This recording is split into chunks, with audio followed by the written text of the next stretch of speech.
Hello everyone and welcome back to the Aeroteam YouTube channel. In this video, I will not be showing you how to build the CH-53E Super Stallion, and I will not be showing you how to build it because I haven't built it yet. Yes, that's right, this is sort of a new video style that I'm trying out, where it's sort of just going to be you come along for the ride of me building some sort of vehicle. So, for this first episode, I'll be building the CH-53E Super Stallion. Which will be here, hopefully, by the end of this episode, if it goes well. But yeah, let's get started. Just about ready to start. I've set up all my blueprints and everything, so without further ado, I'll just start pixel counting a little bit here. Now, you're unfortunately not going to be able to see me do this. I've got a couple of the dimensions laid out, but I'm just going to quickly take a measurement of the fuselage here, and that is going to be, let's see here, 31 blocks long. So just gonna get some yellow wool and use that command just like that, and now we've got our 31 block row here. So that's the length of the fuselage. The fuselage is 4 blocks wide, and I believe it's just about a 1 block ground clearance. Let me just check that. It's 0.8, so I might do a trap door on the bottom. If you would like to see a more in-depth pixel counting tutorial at some point, let us know, because it can be a little bit complicated to get set up. Once it's set up, it's actually pretty easy, but before that, it can be a little complicated. So if you'd like any help with that, of course, you can always just comment something and I'll see if I can help you out. But yeah, if you would like to see a more in-depth tutorial about that, leave a comment and we'll see if we can get around to it. Now, one of the big things, the nose wheel is a block wide and it is half a block back from the front of the aircraft. So we can kind of solve that 2 ways here. And I'll show you both, and I'm not exactly sure which I'm going to use yet. We can either, use a full block and then just come out, a full block past that, and that's the tip of the nose there. I can also, I guess it's actually 3 ways technically. I can also use a full block and just come out with a vertical slab here, although this makes the front of the nose a vertical slab.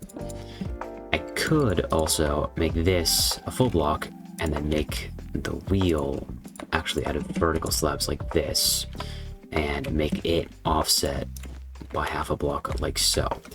I'm not 100% sure what I'm going to use yet, but we'll see as I go on. I also like to check, yeah, so the nose gear door might be sort of a issue here. That, I guess, could be solved by that, but that is going to sort of throw off the shaping of the front end. Yes, there's kind of, the cockpit windows are sort of in like a U shape looking from the front. Yep, so, yeah, these out to, this isn't the final location or anything, but they're sort of eventually going to look something like this. So I gotta see if I see just how much of that detail I can get in there. We will see. So we've got this like super bulbous nose. Plus the 4 wide fuselage, which really does not help. And this is kind of just all part of the process. It's never gonna turn out exactly how you think it's gonna on the first kind of run through building it. So it's important to, just keep building. Don't give up if it looks bad at the beginning. It always, at least for me, it kind of always does. And you just got to keep on messing with it, and eventually it will come out. You just got to kind of trust the process.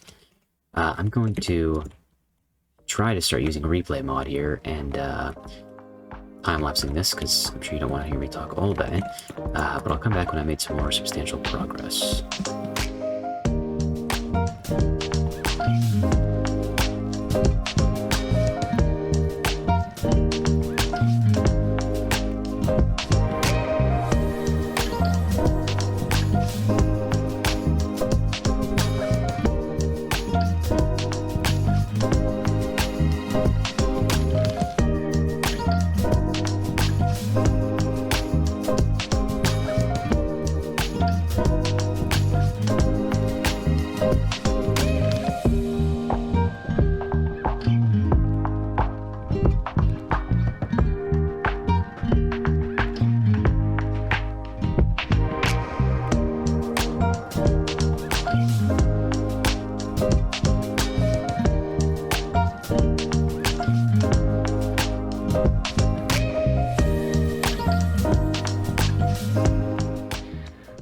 Alright, so I've been working on this for a couple more minutes now, and I'm getting to a place where I'm getting a little bit more happy about this shape. I ended up using walls for these front windows. I'm not 100% sure whether I like this this version more with the using a half white, half black with a black sign on top to get it a little bit thinner, but that necessitates the use of a trapdoor here, or just these full blocks here. But generally at this point, I like to kind of stop, or at least take a pause on working on the nose and start working on more of the fuselage area. And that just gives myself a little bit of time away from looking at it so much. And later in the build, I'll come back, refine it. When I do the detail pass, I might change up some more stuff here. Still not entirely sure which ones of these I'm going to be using. It'll probably end up being something like this. But yeah, so this is a good pause point for now.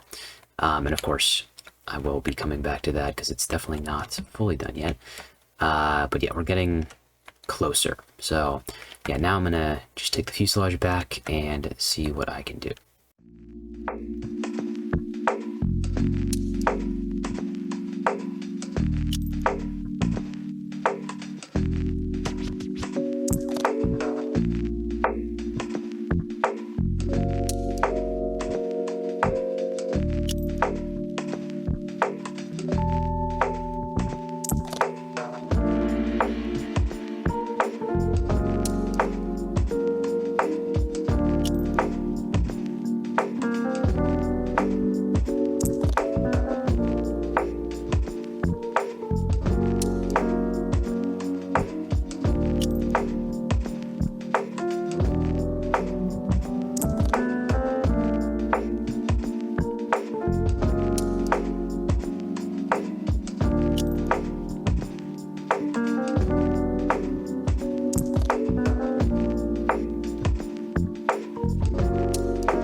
Alright, well, I've got the bulk of, like, just the basic shape of the fuselage outline now. I've got this, you know, sloped section where the doors can open. I haven't detailed any of this yet, but it's mostly there. I did tweak the nose a little bit more. I started adding the refueling boom. I don't know. I'm going to see if there's a way I can make this a little bit thicker. But yeah, that's basically all done. I'm going to see if I can... I'm probably going to start like the engine bay area that's up here. And I might start detailing the fuselage a little bit more.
Okay, so I've made quite a bit of progress. I started where the engines are housed, as well as the gearboxes and all the stuff for the propeller.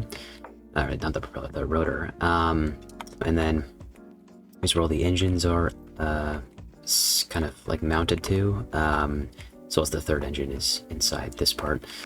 I got the windows in, started the sponsons. Still don't have like the external fuel tank that mounts on the side of these. But that will come next, and then I've got the main landing gear here. I also thickened the tail boom out a little bit to be more realistic. It's about 1.5 blocks, or it should be about 1.5 blocks, so this is accurate. I'm starting to consider landing gear stuff and how that will come into play, but I haven't quite started doing that too much yet. Yeah, this is pretty good stopping point for a day, so I think I'm going to take a little break here and then come back to this at a later point.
Alright, so it's been a couple of days now actually, and I've got, as you can see, quite a bit of work done on this.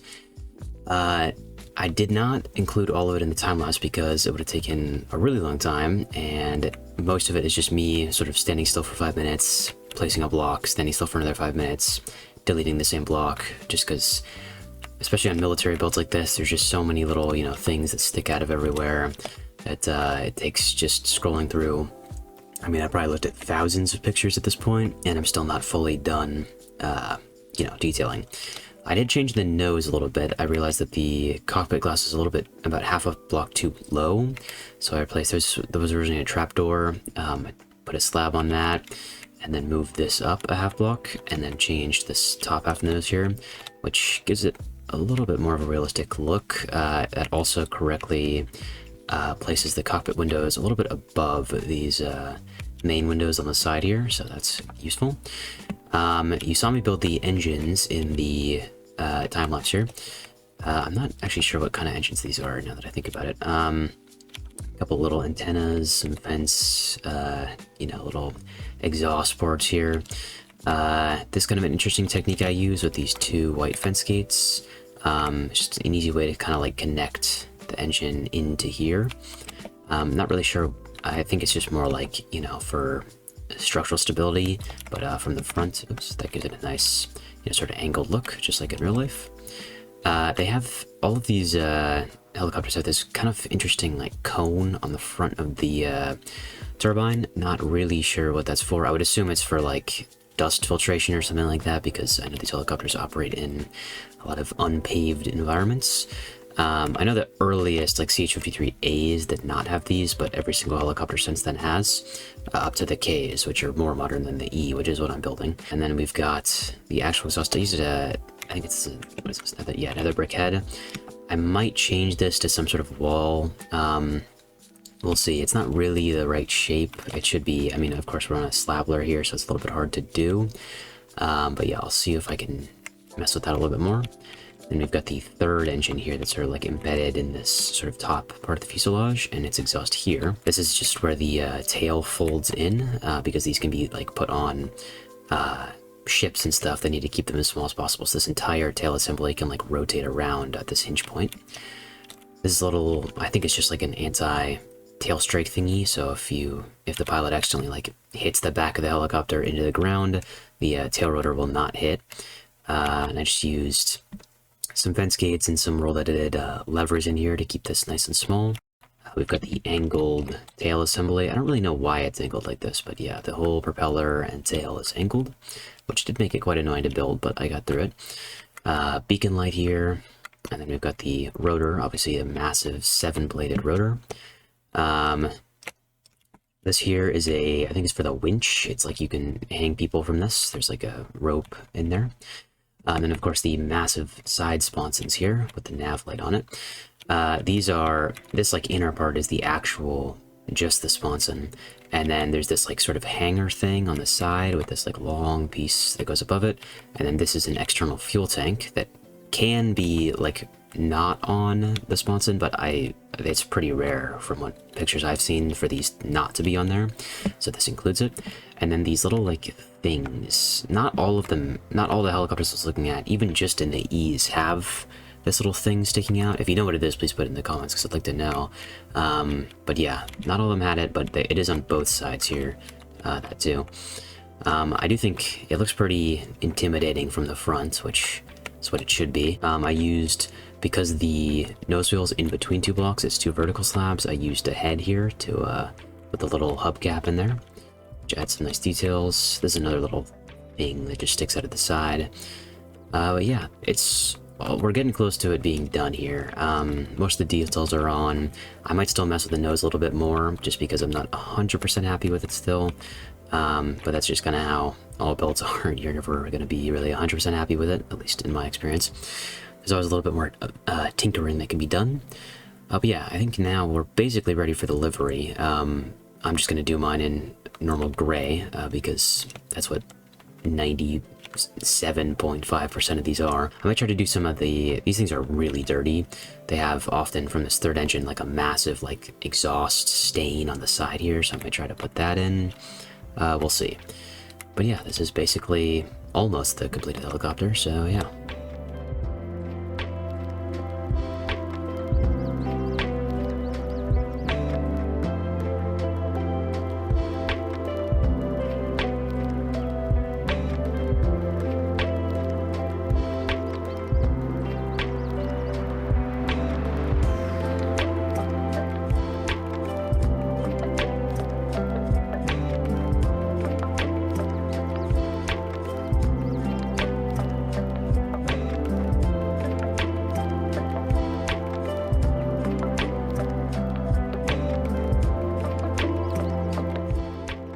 Alright, and with that, this CH-53 is basically done.